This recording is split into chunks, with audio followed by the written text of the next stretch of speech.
Hi అండి. Welcome to cherries food. నేను మీ సునీత. ఈరోజు వీడియోలో నేను చూపించబోతున్న రెసిపీ వచ్చేసి చిక్కుడుగాయ ఫ్రై అండి. చాలా బావుంటుంది. మీరు ఎప్పుడూ చేసుకునే ఉడకబెట్టి చేసే చిక్కుడుగాయ ఫ్రై కాకుండా ఒక్కసారి ఈ విధంగా ట్రై చేయండి. మీకు తప్పకుండా నచ్చుతుంది. టేస్ట్ కూడా చాలా బావుంటుందండి. దీనికోసం ముందుగా ఇలా ఒక పావు కేజీ చిక్కుడుగాయలను తీసుకోవాలి. మీరు చిక్కుడుగాయలు కొనుక్కునేటప్పుడే ఇలా పట్టుకొని కొంచెం లావుగా లోపల గింజలు లావుగా ఉన్నాయి చూసుకొని తీసుకోవాలండి. ఇలా ఉంటే కూర కానీ, ఫ్రై కానీ చాలా బావుంటుంది.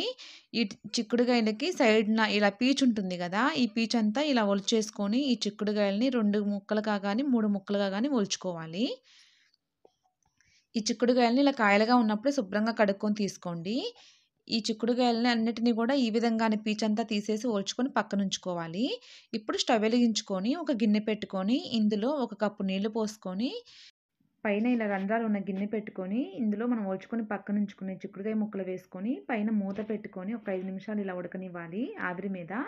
ఇప్పుడు ఒక మిక్సీ జార్ తీసుకొని అందులో ఒక 5, 6 ఎండు కొబ్బరి ముక్కలు, ఒక హాఫ్ స్పూన్ జీలకర్ర, ఒక 4, 5 చిన్నులపాయ రెబ్బలు ఇలా పొట్టు ఒలుచుకొని వేసుకోవాలి. ఒక స్పూన్ కల్లుప్పు వేశానండి. మీరు ఉప్పు చూసుకొని మీ రుచికి సరిపడా వేసుకోండి. స్పైసీగా ఉండే కారం కూడా ఒక స్పూన్ వేశాను. మీరు చూసుకొని ఉప్పు, కారం మీ రుచికి సరిపడా వేసుకోండి.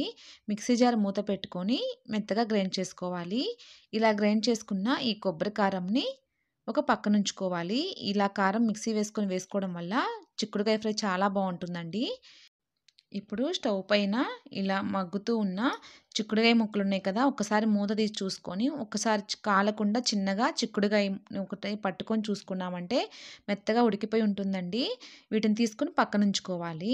ఇప్పుడు అదే స్టవ్ పైన ఒక బాండీ పెట్టుకొని కొంచెం పెద్దగా ఉండే స్పూన్‌తో 2 స్పూన్‌ల ఆయిల్ వేసుకొని, ఆయిల్ మంచిగా వేడైపోయిన తర్వాత కొన్ని పోపు గింజలు వేసుకోవాలి.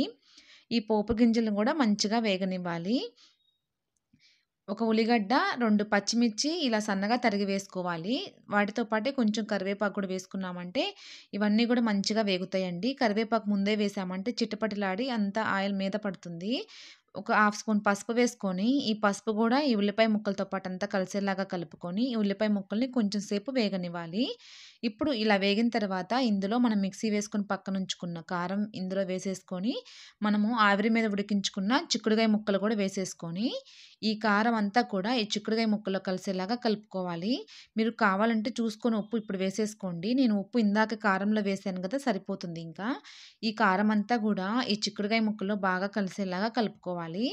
ఇప్పుడింకా మనకింకా వేడి వేడి చిక్కుడుగాయ ఫ్రై రెడీ అయిపోయినట్టేనండి. చాలా బావుంటుంది.